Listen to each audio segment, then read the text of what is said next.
அதிமுக பொதுச் செயலாளர் எடப்பாடி பழனிசாமி வாக்கு சேகரிப்பில் ஈடுபட்டு வருகிறார். மேலும் விவரங்களோடு செய்தியாளர் ரமேஷ் இணைப்பில் இருக்கிறார். ரமேஷ், வணக்கம். விவரங்களை பதிவு பண்ணலாம். வணக்கம். சேலம் மாவட்டம் தாரமங்கலம் அருகே உள்ள ஸ்ரீ சென்றாய பெருமாள் ஆலயத்தில் அதிமுக பொதுச் செயலாளர் எடப்பாடி பழனிசாமி சிறப்பு பூஜையில் கலந்து கொண்டார். இதன் பின்னர் அவர் அந்த பகுதியில் நோட்டீஸ் வழங்கி பிரச்சாரத்தில் ஈடுபட்டு வருகிறார்.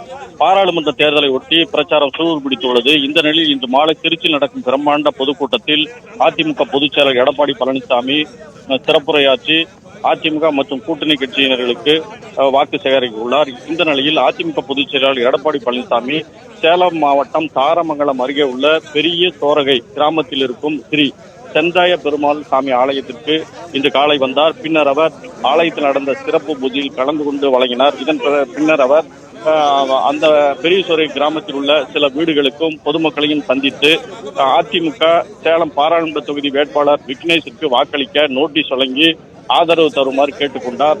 பெரியசோரை கிராமத்திற்கு வந்த அதிமுக பொதுச் செயலர் எடப்பாடி பழனிசாமிக்கு நிர்வாகிகள், தொண்டர்கள், பொதுமக்கள் என உற்சாக வரவேற்பு அளித்தனர். தற்போது இந்த நிகழ்ச்சியை முடித்துக் கொண்டு அவர் சேலம் செல்கிறார். இதன் பிறகு இன்று பிற்பகலில் கார் மூலம் திருச்சி சென்று அங்கு நடக்கும் பிரம்மாண்ட தேர்தல் பிரச்சார பொதுக்கூட்டத்தில் கலந்து கொள்ள உள்ளார். இந்த நிகழ்ச்சியில் சேலம் புறநகர் மாவட்ட செயலாளர் இளங்கோவன் மற்றும் சேலம் மாநகர் மாவட்ட செயலாளர் வெங்கடாசலம் மற்றும் திரளான நிர்வாகிகள், தொண்டர்கள் கலந்து கொண்டிருக்கிறார்கள்.